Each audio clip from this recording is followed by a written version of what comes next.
La tierra de Israel estaba sumida en tinieblas espirituales. El reinado de Acab se había convertido en un hito de corrupción y decadencia moral. Una era en la que los altares de Yahvé eran derribados y sustituidos por templos dedicados a Baal. El pueblo, otrora fiel a la alianza con el Dios de sus padres, ahora se inclinaba ante ídolos extranjeros, seducido por las promesas de prosperidad y fertilidad que proclamaban los sacerdotes paganos.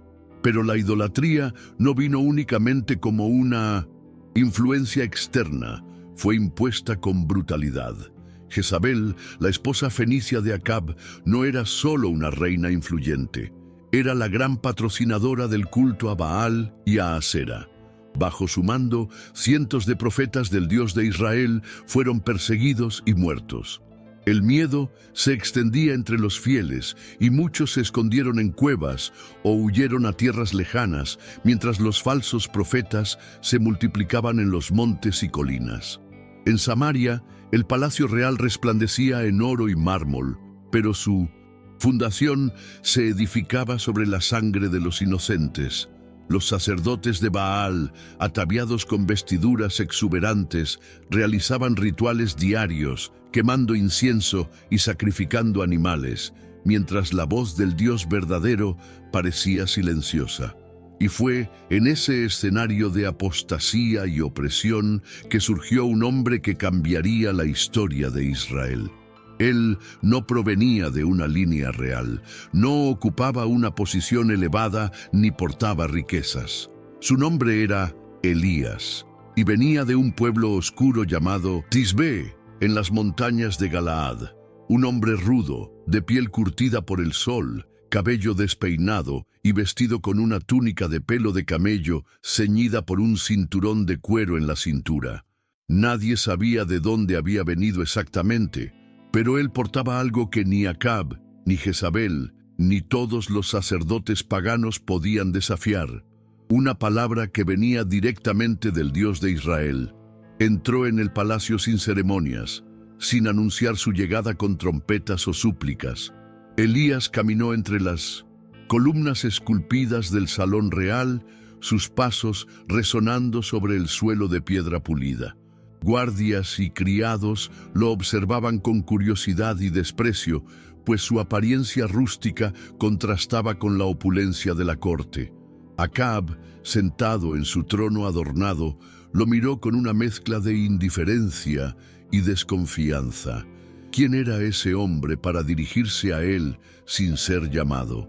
Pero antes de que el rey pudiera ordenar su retiro, Elías alzó la voz, y su proclamación cortó el aire como una hoja afilada. Tanto como vive el Señor, Dios de Israel, ante quien estoy, no habrá rocío ni lluvia en estos años, salvo conforme a mi palabra.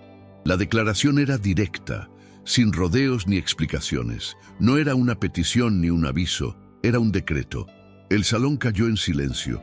Los cortesanos se miraron entre sí, vacilantes.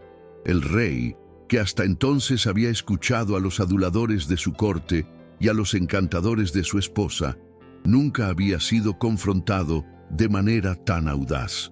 Para los sacerdotes de Baal, la afirmación de Elías era absurda, pues Baal era reverenciado como el señor de las tormentas y las lluvias. Pero Elías no esperó respuesta. Habiendo cumplido su misión, se volvió y salió, dejando tras de sí a un rey confundido y a una corte que no comprendía del todo el peso de sus palabras. El profeta desapareció por las calles de Samaria antes de que se pudiera dar una orden para detenerlo. Y entonces los cielos comenzaron a cerrarse sobre Israel. En los primeros días, nadie notó algo extraordinario. El cielo seguía azul y el calor del día aún se aliviaba con el rocío matutino. Pero pronto algo empezó a cambiar. Por primera vez en años, las gotas de rocío que cubrían las hojas al amanecer no aparecieron. El suelo, acostumbrado a recibir esa humedad esencial, permaneció seco. Al principio los agricultores no se preocuparon. Eventualmente llovería, pensaban. Pero las semanas pasaron y las nubes seguían ausentes. El viento soplaba caliente y árido, levantando polvo sobre los campos. Los ríos que serpenteaban por los valles y daban vida a la vegetación comenzaron a disminuir. Las cisternas, que normalmente guardaban reservas de agua, se vaciaban más rápido de lo que se llenaban. El ganado empezaba a desfallecer y los pastores llevaban sus rebaños cada vez más lejos en busca de pastos que ya no existían. Los sacerdotes de Baal intensificaron sus rituales. En el gran templo de Samaria, cantos y súplicas se elevaban a los cielos. Se ofrecían sacrificios más abundantes, y los profetas del ídolo entonaban canciones para invocar la misericordia de su Dios. Pero nada sucedía. El cielo permanecía seco como bronce, y la tierra se volvía cada vez más dura, agrietada por la sequía. El pueblo comenzó a murmurar. Las multitudes, que antes confiaban en la protección de Baal, empezaron a preguntarse si el Dios de Israel no era de hecho el autor de todo aquello. Acab, por su parte, se mostraba cada vez más inquieto. Su reino estaba al borde del colapso. Si la sequía continuaba, llegaría el hambre y, con el hambre, la rebelión. Y en el centro de toda esa tragedia había un nombre que se repetía de boca en boca: Elías. La ira del rey crecía cada día. Decidido a encontrar al profeta, envió a sus soldados por todo el territorio, escudriñando montañas, valles y cuevas. Mandó mensajeros a las naciones vecinas exigiendo información. Pero Elías no estaba en ningún lugar. Parecía haberse desvanecido de la faz de la tierra. Lo que Acab no sabía era que Dios había preparado un escondite para su siervo. El Señor ordenó a Elías que se dirigiera al este y se ocultara junto al arroyo de Querit, cerca del Jordán. Allí, lejos de los ojos de los hombres, Dios sustentaría a su profeta de manera sobrenatural. El camino hacia Querit era arduo. Los senderos entre las montañas eran empinados, cubiertos de piedras resbaladizas. El sol castigaba sin piedad y la sed hacía arder la garganta. Pero Elías sabía que estaba bajo la protección divina. Cuando finalmente llegó al arroyo, encontró un refugio escondido entre las rocas. El agua aún corría fresca, intacta por la sequía que asolaba el resto de Israel. Pero la mayor señal de la provisión divina estaba por venir. Todas las mañanas y todas las tardes, cuervos venían a él, trayéndole pedazos de pan y carne. Esas aves, normalmente vistas como impuras y voraces, se convirtieron en los siervos de la voluntad de Dios. Ningún humano sabía dónde estaba Elías, pero el Creador lo alimentaba a diario, demostrando que su poder estaba más allá de la naturaleza y de los medios convencionales. Elías permaneció junto al arroyo de Querit durante muchos días, viviendo en completa dependencia del Señor. Mientras Israel ardía bajo el peso de la sequía, él tenía agua fresca para beber y alimento provisto directamente de la mano de Dios. Cada mañana y cada tarde, los cuervos surgían del cielo, posándose sobre las rocas cercanas al profeta, llevando en sus picos pedazos de pan y carne. Era un milagro silencioso, constante, y un recordatorio de que Dios no abandona a sus siervos, incluso cuando todo a su alrededor parece desmoronarse. Sin embargo, día tras día, Elías comenzó a notar un cambio sutil pero inevitable. El caudal del arroyo estaba disminuyendo. Al principio, parecía solo una variación común, algo natural en un curso de agua pequeño, pero con el tiempo se hizo evidente que Querit se estaba secando. El lecho de piedras, antes cubierto por agua corriente, empezó a emerger. El suave murmullo del arroyo se convirtió en un tímido goteo, hasta que, finalmente, quedó solo un suelo reseco y agrietado. Elías sabía lo que eso significaba. La sequía se extendía sin piedad, y hasta ese refugio escogido por Dios no escaparía a su alcance. Pero el profeta no temió. Sabía que Dios ya tenía un nuevo plan para sostenerlo. Y entonces la voz del Señor le vino una vez más con una instrucción insólita. Levántate, ve a Sarepta, que pertenece a Sidón, y hospédate allí. He ordenado que una mujer viuda te sustente. La orden era clara, pero traía consigo un detalle intrigante. Sarepta no se encontraba en Israel. Era una ciudad pagana, ubicada en Sidón, el territorio natal de Jezabel, la misma mujer que persiguió a los profetas de Dios e introdujo la adoración a Baal. Además, la viuda mencionada por el Señor no era una mujer rica o influyente. Al contrario, era alguien vulnerable, viviendo al margen de la sociedad. Pero Elías no cuestionó. Con su confianza inquebrantable en el Dios que lo sustentaba, partió. El viaje a Sarepta fue largo y arduo. El camino serpenteaba por colinas secas y aldeas asoladas por el hambre. El calor del sol quemaba la piel y el polvo se aferraba a las sandalias de Elías mientras avanzaba hacia lo desconocido. Al aproximarse a las puertas de la ciudad, el profeta divisó una escena que parecía tan insignificante como cargada de significado. Una mujer, delgada y visiblemente exhausta, recogía leña cerca de la entrada. Su rostro mostraba las marcas de la dureza de la vida y sus movimientos eran lentos, como los de alguien que hacía mucho tiempo no se alimentaba adecuadamente. Elías supo que esa era la mujer a quien Dios había señalado. Se acercó a ella y le pidió de manera simple: «Te ruego que me traigas un poco de agua en una vasija para que beba». La mujer vaciló por un instante, pero asintió. Incluso en medio de la escasez, aún quedaba un atisbo de hospitalidad en su corazón. Pero cuando Elías hizo un segundo pedido, un pedazo de pan, su respuesta reveló la gravedad de su situación. «Tanto como vive el Señor tu Dios», dijo ella, «no tengo ni un panecillo, sino solo un puñado de harina en una olla y un poco de aceite en una botija. He juntado 2 leños y voy a prepararlo para mí y para mi hijo. Comeremos y moriremos». Sus palabras traían consigo una resignación dolorosa. Ella ya había aceptado el destino inevitable. El hambre pronto los llevaría.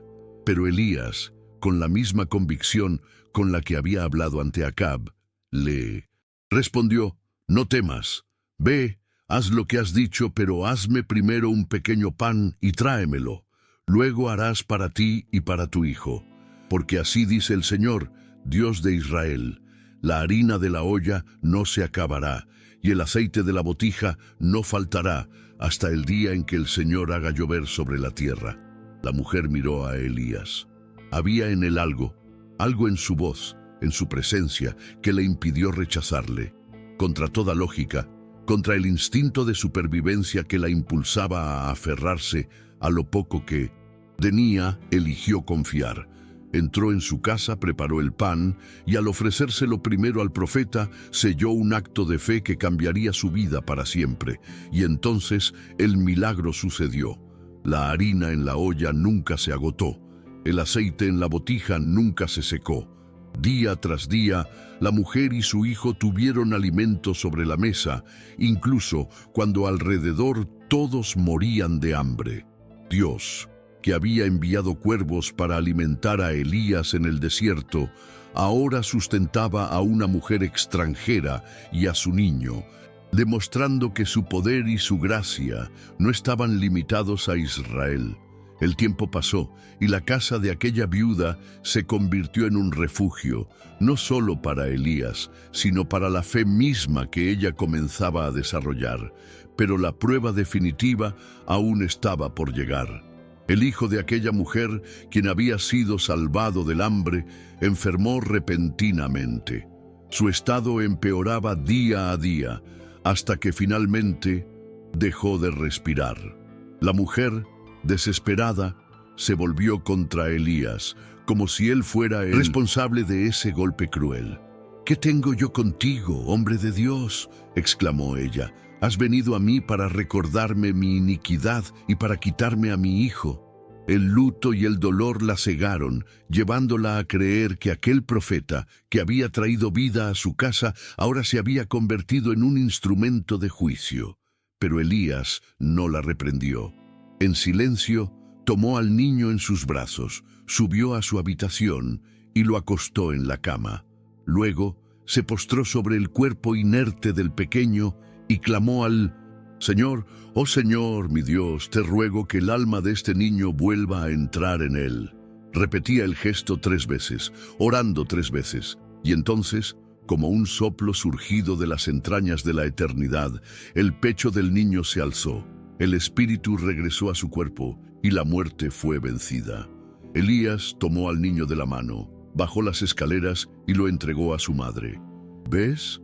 Tu hijo vive». La mujer, que antes había dudado, ya no tenía espacio para la incertidumbre. «Ahora sé que eres un hombre de Dios», dijo ella con los ojos rebosantes de lágrimas, «y que la palabra del Señor en tu boca es la verdad».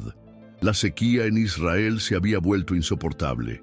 Los campos estaban muertos, la tierra se había convertido en polvo y los ríos se habían reducido a grietas vacías en el suelo. Cada día, los efectos del castigo divino se volvían más evidentes. El hambre asolaba las aldeas, y los gritos de niños hambrientos resonaban por las calles de las ciudades. Los animales morían por decenas, sus cuerpos inertes esparcidos por los caminos polvorientos.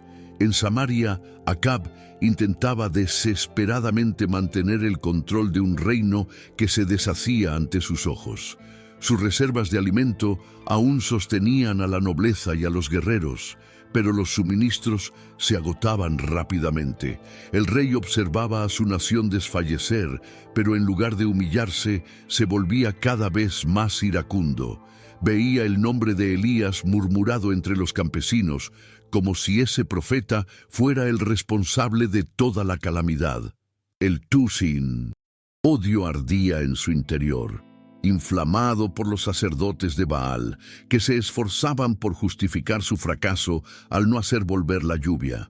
Jezabel, furiosa por la humillación de sus dioses, intensificó la persecución contra los fieles de Yahvé. Los profetas restantes eran perseguidos sin piedad, obligados a esconderse en cuevas, sustentados solamente por algunos sirvientes fieles del Señor, como Obadías, el mayordomo del palacio. Pero la sequía continuaba, implacable, ignorando los clamores paganos y los sacrificios ofrecidos en los altares de Baal. Fue entonces que, en el 3er año de la sequía, la palabra del Señor volvió a venir a Elías. «Ve, preséntate ante Acab, porque haré llover sobre la tierra». Elías no vaciló. Sabía que su vida estaba en riesgo, pero confiaba en el Dios que lo había sustentado en Kerit y en Sarepta. Partió en dirección a Samaria, atravesando tierras devastadas y aldeas fantasmas, donde los pocos sobrevivientes lo miraban con ojos vacíos de esperanza. Cuando se acercó, se encontró con Obadías, que estaba en una misión para buscar cualquier fuente de agua que aún quedara para los caballos y las mulas del rey. El sirviente, al reconocer a Elías, se quedó estupefacto. «¿Eres tú, mi señor Elías?». El profeta asintió. «Ve y dile a Acab, he aquí, Elías está aquí». El rostro de Obadías se contrajo de miedo. «¿Qué pecado he cometido yo para que entregues a tu siervo a la muerte? El rey te ha buscado en todas las naciones. Si yo se lo digo, y tú desapareces, él me matará». Pero Elías aseguró: «Vive el Señor, ante quien estoy, que hoy mismo me presentaré ante Acab». Ante la promesa del profeta, Obadías obedeció y fue a informar al rey. Cuando Acab finalmente encontró a Elías, su ira estalló. Su mirada estaba cargada de furia y frustración, y sus primeras palabras fueron venenosas. «¿Eres tú, perturbador de Israel?». Pero Elías, firme y valiente, no se dejó intimidar. «No soy yo quien perturba a Israel, sino tú y la casa de tu padre, porque habéis dejado los mandamientos del Señor y habéis seguido a Baal». El desafío fue lanzado. Ahora pues, reúne a todo Israel en el monte Carmelo, junto con los 450 profetas de Baal y los 400 profetas de Asera que se alimentan a la mesa de Jezabel. La convocatoria era clara. Sería un juicio público. Acab, impulsado tanto por la ira como por el deseo de demostrar la superioridad de Baal, aceptó el desafío. El rey envió mensajeros por todo el reino, llamando para presenciar el gran enfrentamiento. En el día señalado, una multitud subió al monte Carmelo. Hombres y mujeres de todas partes de Israel estaban allí, observando en silencio mientras los sacerdotes de Baal se reunían alrededor de su altar. En el centro de todo, Elías permanecía solo, una figura solitaria contra una legión de enemigos. Su mirada recorrió la multitud antes de formular la pregunta que cortó el aire como una cuchilla.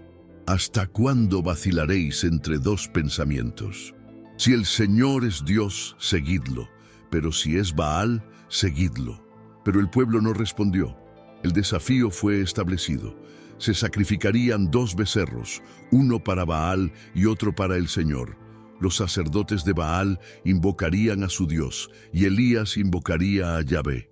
El Dios que responda con fuego, ese sea Dios. El pueblo aceptó la propuesta y comenzó la prueba. Los profetas de Baal tomaron su becerro, lo cortaron en pedazos y lo colocaron sobre la leña. Desde la mañana hasta el mediodía clamaron: «¡Oh, Baal, respóndenos!». Bailaron, entonaron cánticos, se golpearon el pecho, levantaron los brazos al cielo. Pero nada ocurrió.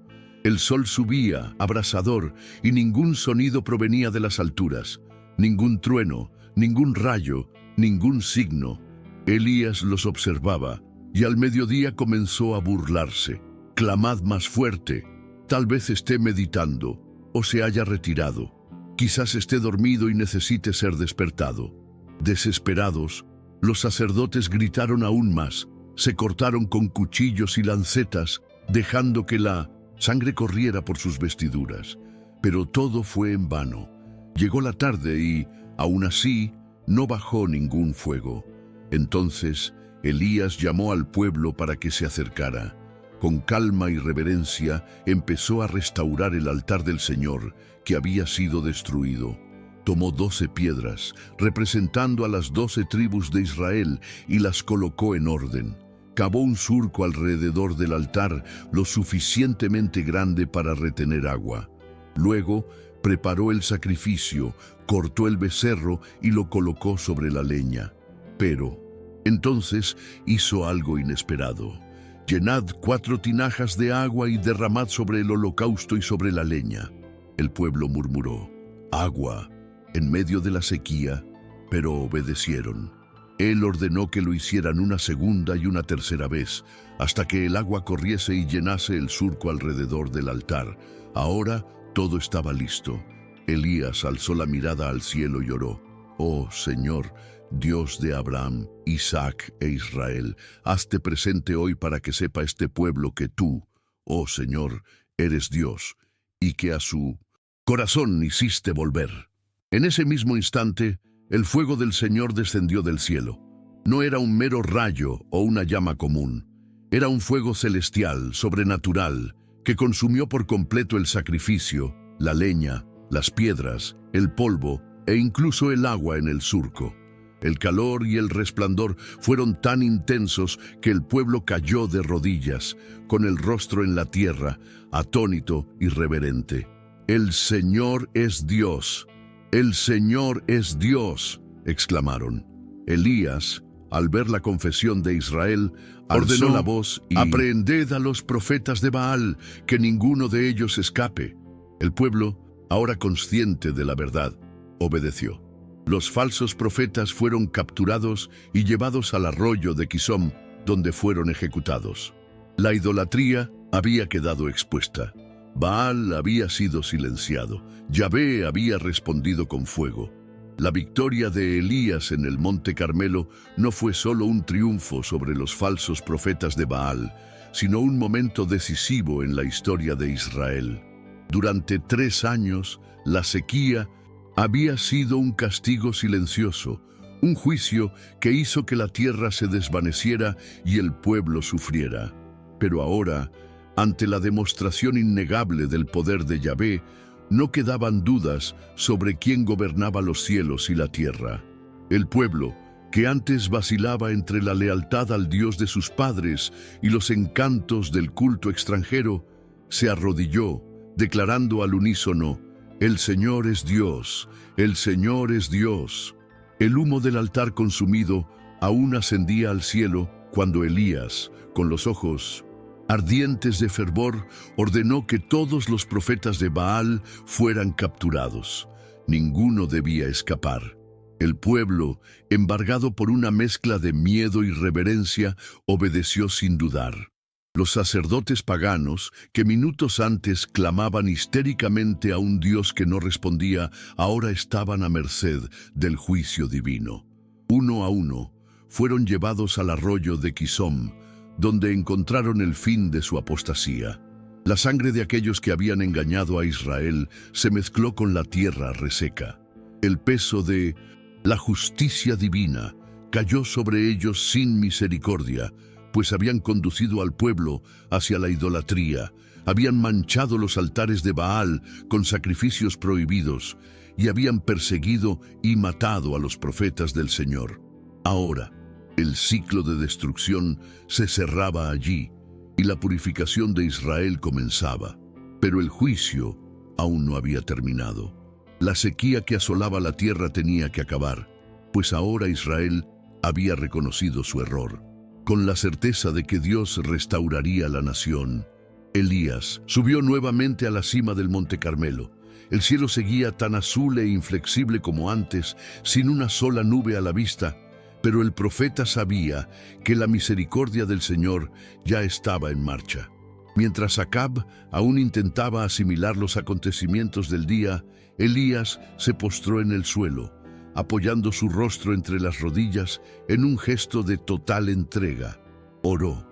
La petición era clara. Debía volver la lluvia, pero nada sucedía.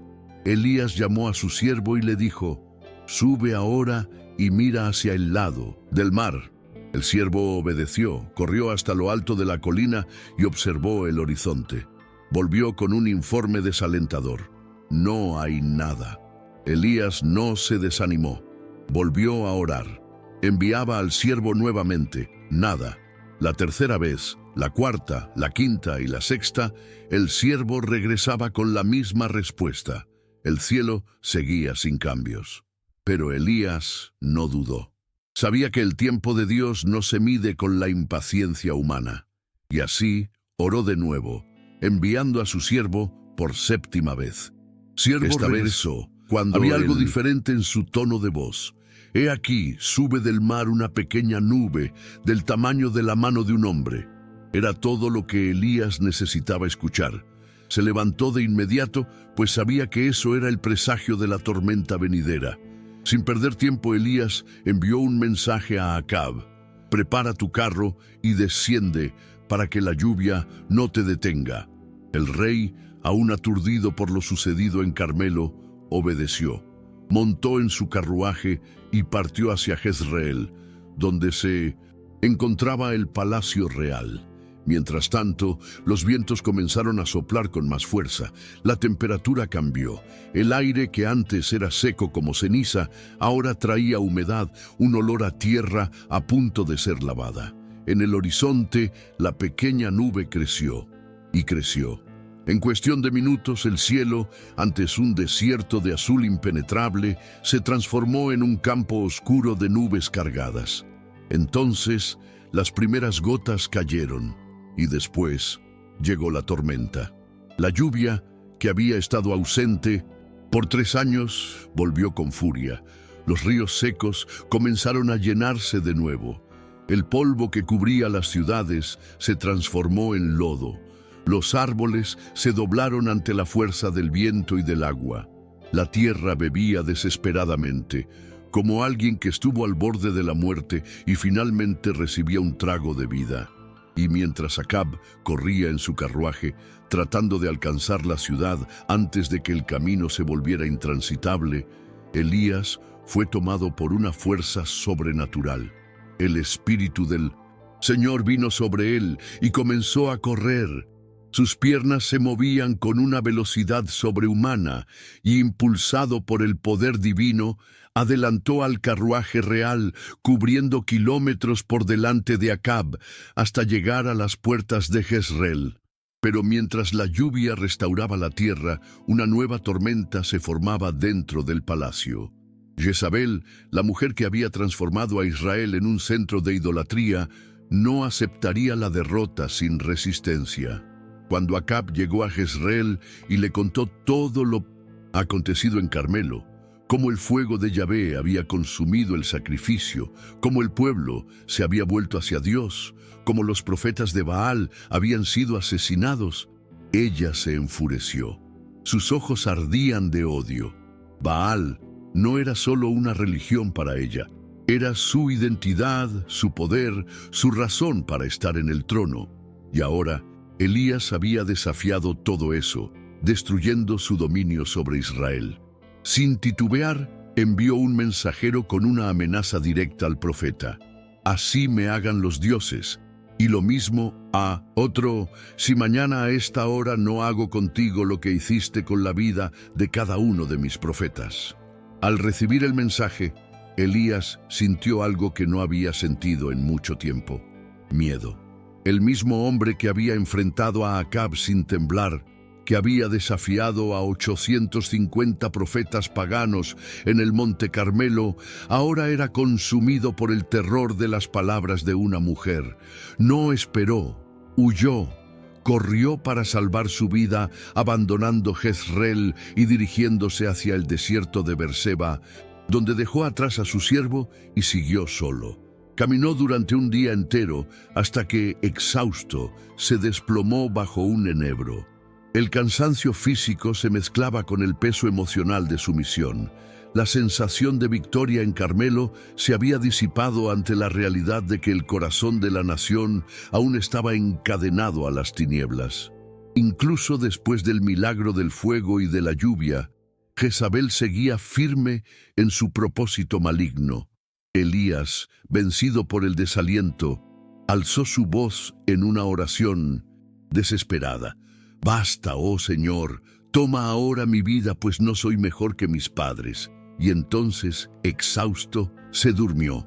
El desierto alrededor de Elías era vasto e inhóspito, un océano de arena y rocas donde el viento silbaba como un lamento constante. El profeta, que antes se mantenía firme ante reyes y multitudes, ahora yacía allí, encogido bajo la sombra insignificante de un enebro, sintiendo el aplastante peso del desaliento. Su corazón, que otrora ardía con la certeza del llamado divino, ahora latía despacio, cargado de agotamiento. Sus ojos miraban el horizonte árido, pero su mente estaba sumida en sombras aún más densas que las dunas que lo rodeaban. El fuego de Carmelo parecía lejano, la gloria del Señor consumiendo el sacrificio, la lluvia restaurando la tierra. Todo eso ahora parecía un recuerdo fugaz, algo que no había sido suficiente para cambiar la esencia de la nación. Jezabel aún gobernaba, la idolatría aún tenía raíces profundas. El pueblo, aun después de presenciar el poder de Dios, podía volver a vacilar. Y Elías, quien cargaba solo la responsabilidad de enfrentar toda esa corrupción, se sentía aplastado. La desesperación se materializó en palabras, y él, que tantas veces había clamado a Dios con fe, ahora oraba con un ruego distinto. «Basta, oh Señor, toma ahora mi vida, pues no soy mejor que mis padres». No quería continuar. Estaba cansado, quebrado. Su cuerpo ya no respondía como antes. Su alma estaba en guerra consigo misma. Y entonces, sin más fuerzas, Elías cerró los ojos y se durmió, esperando que el Señor atendiera su petición y lo llevara de allí para siempre. Pero Dios no había terminado con él. Mientras el profeta yacía allí, vulnerable y entregado al cansancio, algo sucedió. Una presencia silenciosa se acercó. No fue un trueno ni una visión grandiosa. solo un suave toque en su hombro. Elías abrió los ojos, confundido, y vio a un ángel a su lado. La figura celestial no trajo una gran proclamación, ni exigió nada. Simplemente señaló algo. Frente al profeta, un pan horneado sobre piedras y una vasija de agua. «Levántate y come». La voz del ángel no era autoritaria, sino que llevaba una ternura que Elías no esperaba. Dios no respondió a su oración con juicio ni reproche. En cambio, le ofreció lo que más necesitaba en ese momento: sustento. Elías, aún en estado de letargo, se sentó lentamente.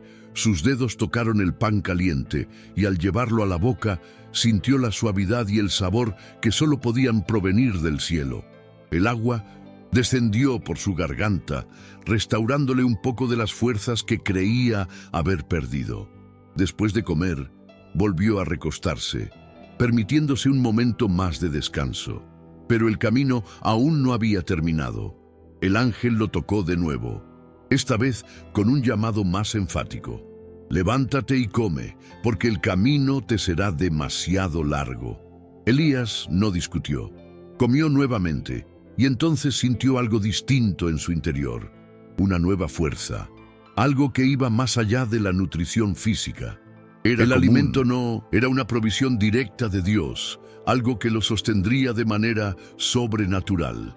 Con esa nueva fuerza, Elías se levantó y comenzó a caminar. No tenía mapa ni plan, solo la dirección que Dios ponía ante sus pasos.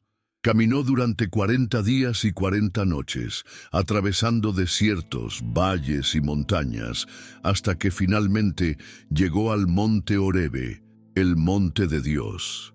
Este no era un lugar cualquiera. Fue allí donde Moisés recibió las tablas de la ley. Fue allí donde Dios selló su alianza en el pasado. Ahora Elías estaba ante esa montaña sagrada, no como un líder triunfante, sino como un hombre quebrantado en busca de respuestas. Encontró una cueva y, sin pensar en nada más, entró en ella, permitiéndose finalmente descansar. Pero en la oscuridad de ese refugio de piedra, la voz de Dios le habló. «¿Qué haces aquí, Elías?». El tono no era de acusación, sino de invitación. Dios sabía exactamente por qué Elías estaba allí, pero quería que hablara, que expresara lo que llevaba en su corazón. Y entonces el profeta se desahogó. «He sido muy celoso por el Señor, Dios de los ejércitos, porque los hijos de Israel han abandonado tu alianza, han derribado tus altares y han matado a tus profetas a espada, y yo me he quedado solo, y buscan mi vida para quitármela». Eso era lo que consumía a Elías. Se sentía solo, sentía que toda su dedicación, toda su valentía, todo lo que había hecho, había sido en vano. El fuego en Carmelo, la muerte de los profetas de Baal, la lluvia que restauró la tierra, nada parecía suficiente. La nación seguía en tinieblas. Jezabel aún tenía poder. Y él, Elías, estaba solo contra todo eso. Pero Dios, en lugar de responder de inmediato, ordenó que el profeta saliera de la cueva y permaneciera frente al Señor. Elías obedeció, y entonces comenzó a suceder algo. Primero, llegó un viento huracanado, tan poderoso que partía montañas y quebraba rocas. El profeta sintió la fuerza del vendaval, vio cómo las piedras se despiezaban ante él, pero Dios no estaba en ese viento. Luego, un terremoto sacudió el suelo, haciendo temblar la tierra bajo sus pies. Pero el Señor tampoco estaba en el terremoto. Después vino un fuego ardiente y devastador que consumía el paisaje a su alrededor. Pero el Señor no estaba en el fuego. Entonces, tras todo eso, vino algo inesperado, un murmullo, un sonido suave, casi imperceptible, como la brisa leve de un final de tarde. Elías escuchó y de inmediato se cubrió el rostro con su manto. Dios estaba allí, diferente del fuego en Carmelo, diferente de la tormenta que restauró Israel. Esta vez Dios eligió hablar no mediante señales grandiosas, sino a través del silencio. Lo que quería enseñar a Elías era profundo. El profeta estaba acostumbrado a ver el poder de Dios en manifestaciones dramáticas, fuego, lluvia, juicio, pero ahora el Señor mostraba que no siempre actúa de la manera esperada. El murmullo era un recordatorio de que el plan de Dios se cumple, aunque no sea visible de inmediato. Elías no estaba solo. El Señor aún tenía un propósito para él. «¿Qué haces aquí, Elías?», preguntó Dios nuevamente. Y una vez más, el profeta se desahogó, repitiendo su queja. Pero esta vez, la respuesta vino con claridad. Dios ordenó que Elías regresara, pues su misión aún no había terminado. Debía ungir a Hazael como rey de Siria, a Jehú como rey de Israel y a Eliseo como su sucesor. Además, Dios reveló una verdad que Elías desconocía. «Aún he dejado en Israel a 7,000, aquellos que no se han postrado ante Baal, y toda boca que no lo haya besado». Él nunca había estado realmente solo. Con esa nueva comprensión, Elías descendió de la montaña. Su tiempo aún no había terminado. Dios aún tenía más que hacer a través de él. Elías bajó del monte Horebe con un nuevo propósito. La jornada que lo había llevado desde el agotamiento hasta el renuevo espiritual ahora seguía en una nueva dirección. Dios le había recordado que no estaba solo, que aún quedaban 7,000 en Israel que no se habían postrado ante Baal. Y más que eso, Yahvé le había encomendado una misión decisiva: preparar a la próxima generación de líderes. Había reyes que necesitaban ser ungidos, naciones que serían juzgadas y, sobre todo, un sucesor que llevaría su legado. Elías siguió por el camino que el Señor le ordenó hasta encontrar a quien lo reemplazaría. Eliseo, hijo de Safat, un hombre común que estaba labrando la tierra con 12 bueyes. Elías no necesitó decir nada. Se acercó en silencio y echó su manto sobre Eliseo. Ese acto, cargado de significado, no era solo un gesto simbólico, era el llamado de Dios manifestándose. Eliseo comprendió de inmediato. Dejó los bueyes, corrió tras Elías y dijo: «Déjame despedirme de mi padre y de mi madre, y después te seguiré». Elías respondió: «Ve y vuelve, porque ¿qué te he hecho yo?». Era una invitación, no una imposición. Eliseo tendría que decidir, y él decidió. Mató a los bueyes con los que trabajaba, usó el propio arado para encender fuego y preparó un banquete de despedida. Ese gesto demostraba que no dejaba nada atrás. No había retorno. No solo siguió a Elías, sino que quemó sus lazos con su antigua vida. El joven profeta en entrenamiento partió con Elías, dispuesto a aprender y a heredar la misión de su maestro. Mientras tanto, Acab continuaba su reinado en Israel, gobernando con la misma arrogancia y perversidad que lo caracterizaban. No había aprendido nada del evento en el Monte Carmelo, ni de la lluvia restauradora que Elías había profetizado. Su corazón permanecía endurecido y su reinado se marcaba por la injusticia y una insaciable sed de poder. Fue entonces que un hecho aparentemente común selló su destino. El rey codició una viña perteneciente a un hombre llamado Nabot, situada cerca del palacio en Jezreel. Acab ofreció dinero a cambio de la propiedad, pero Nabot se negó, pues la viña era una herencia de sus padres, algo que la ley de Israel prohibía vender de manera definitiva. Herido en su orgullo y tomado por una frustración infantil, Acab regresó al palacio, negándose incluso a comer. Jezabel, al ver el estado de su marido, se burló de su debilidad y tomó la situación en sus propias manos. Forjó cartas en nombre del rey, ordenando que Nabot fuera falsamente acusado de blasfemia y apedreado hasta morir. Su plan cruel se ejecutó, y cuando la noticia de la muerte de Nabot llegó al palacio, Jezabel simplemente entregó la viña a Acab como si fuera un regalo trivial. Pero Dios lo vio todo, y él no dejaría ese crimen impune. Fue entonces que la palabra del Señor volvió a venir a Elías. Debía confrontar a Acab en su nueva propiedad y declararle el juicio divino. Elías no vaciló. Así como había entrado al palacio años antes para anunciar la sequía, ahora caminaba hacia la viña robada, donde Acab se había apoderado de lo que no le pertenecía. El encuentro entre profeta y rey estuvo cargado de tensión. Acab lo divisó y con voz llena de rencor dijo: «Oh enemigo mío, ya me has encontrado». Elías no se intimidó. «Te he encontrado porque te has entregado a hacer lo que es malo ante los ojos del Señor». Entonces pronunció la sentencia: «He aquí que traeré mal sobre ti, arrancaré tu posteridad y exterminaré a todo varón de la casa de Acab».